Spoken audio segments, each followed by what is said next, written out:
as long as you take this woman and you have sex with her, she's your wife. Oh my gosh, I made the biggest mistake of my life. You stayed married for how long?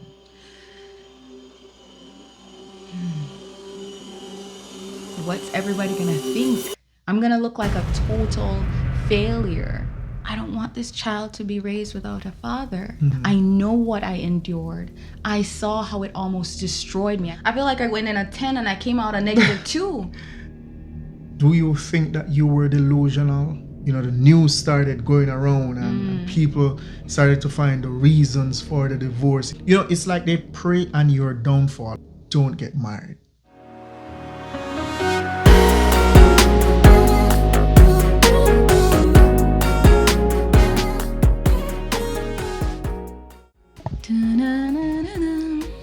I look nice. Yes, you look nice. Give me a kiss.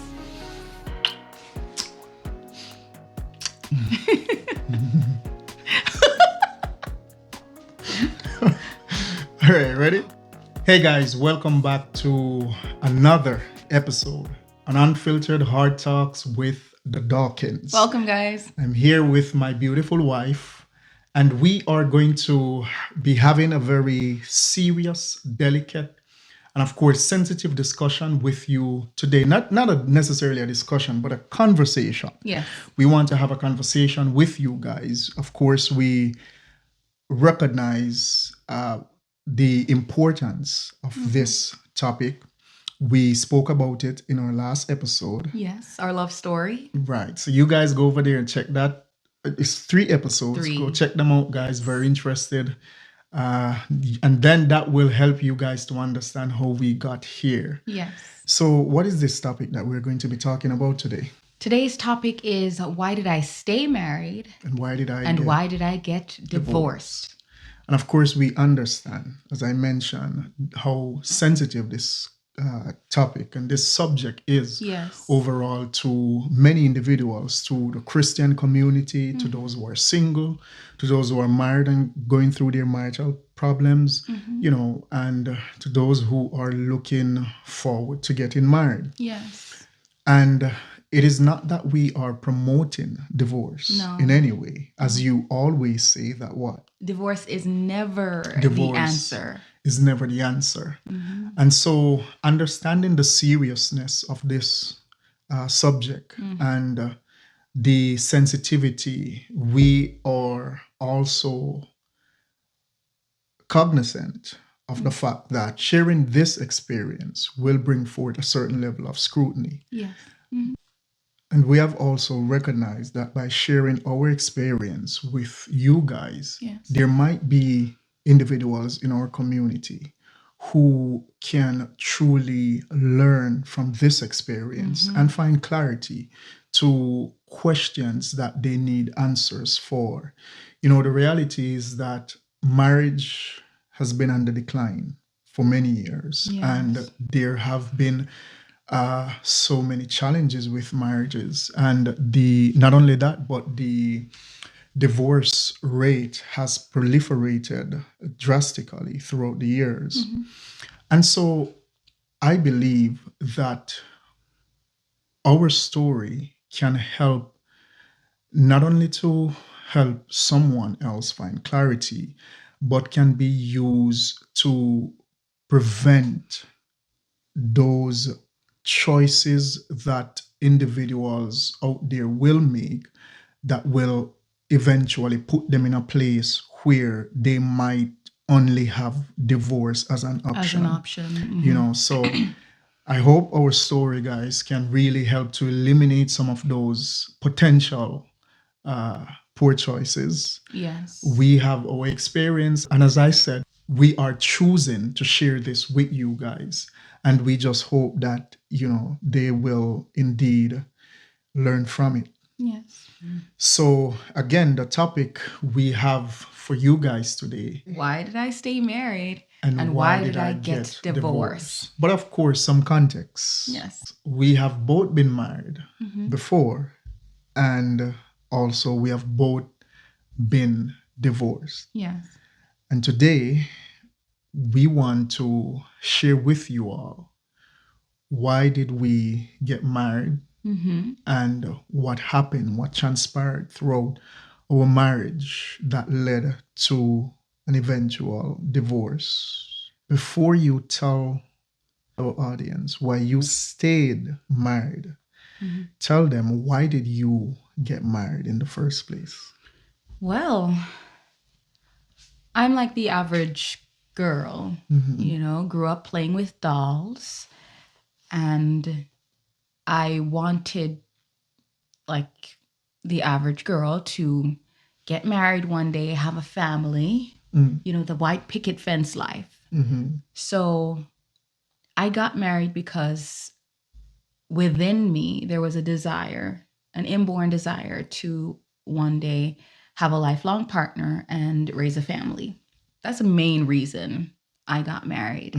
Secondly, was because I knew that I didn't want to do dating in life the way I did before. When I said yes to Christ, which happened in 2019, I didn't want to just be dating around and meeting people. I wanted to find someone, find my person, say I do, build a life together, and grow old together. I wanted to do things God's way. What's the point of dating for 10 years and never tying the knot? So I wanted to go about the right way of doing things by getting married. So I got married. Right. Another reason I got married was because it's expected of you societally to be married at a certain age. Societal norms. It's a societal norm to eventually get married. So the expectation of those around me, the childhood dream of being a mom and a wife one day, and just wanting to do things God's way, among other things. But those are the core reasons I got married. Okay. All right. Well, you and I share similar views as it relates to biblical marriage versus what society view as being married. And of course, this is not a biblical discussion. Yeah.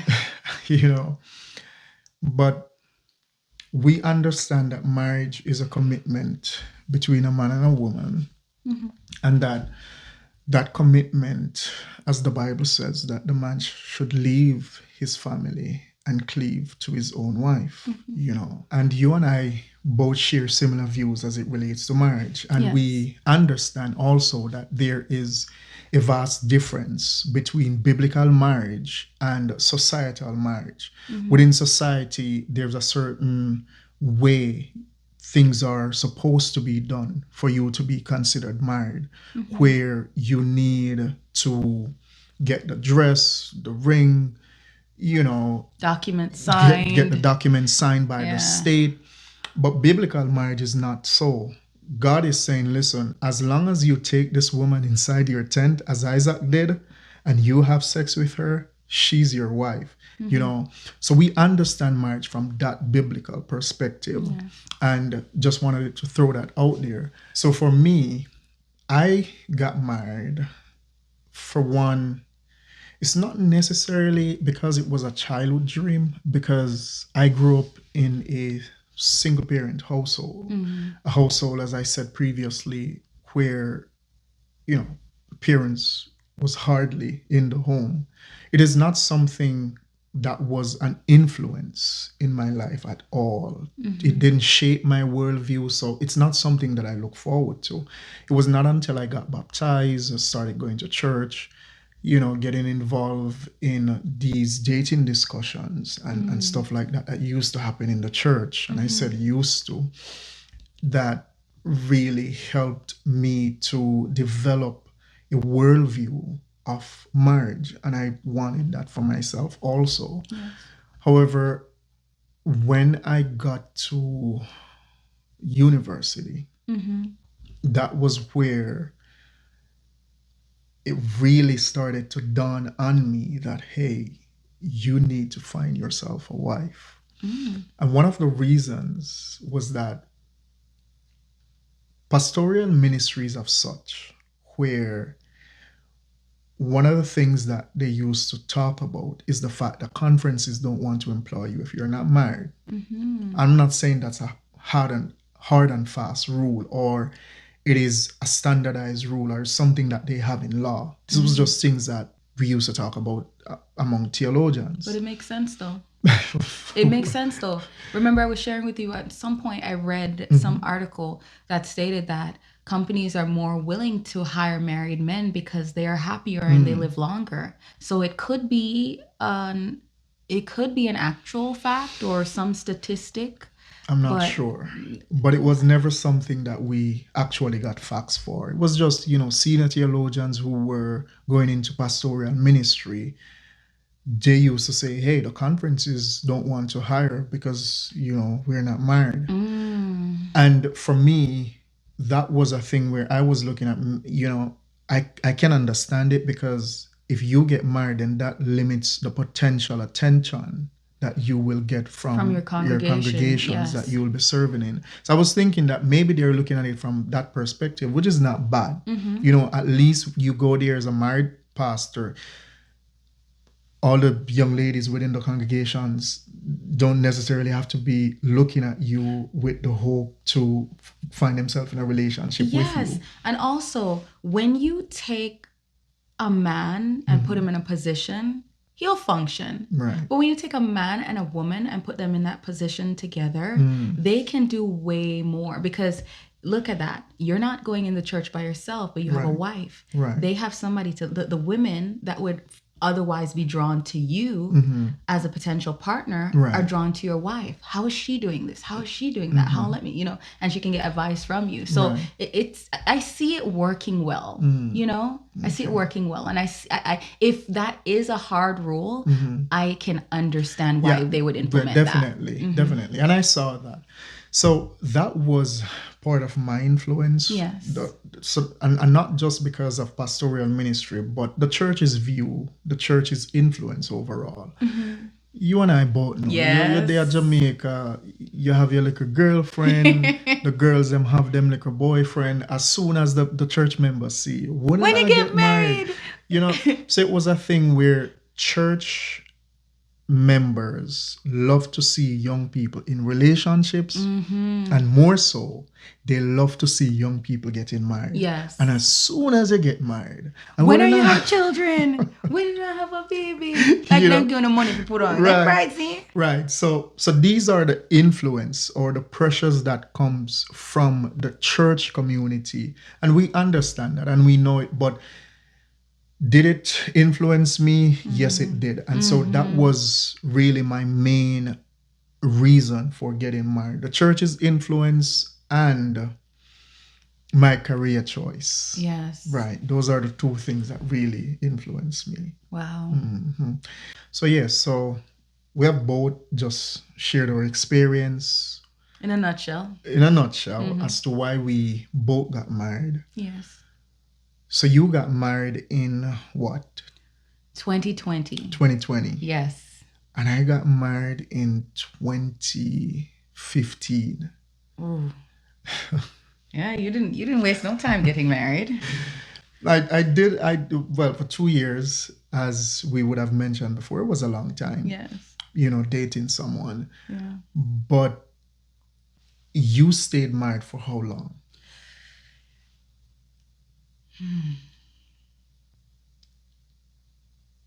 I'd say 2 years. You're talking about to the point where the marriage was irretrievably broken, or to the point where the documents were signed? Because well, wait, let's put it at when you got separated.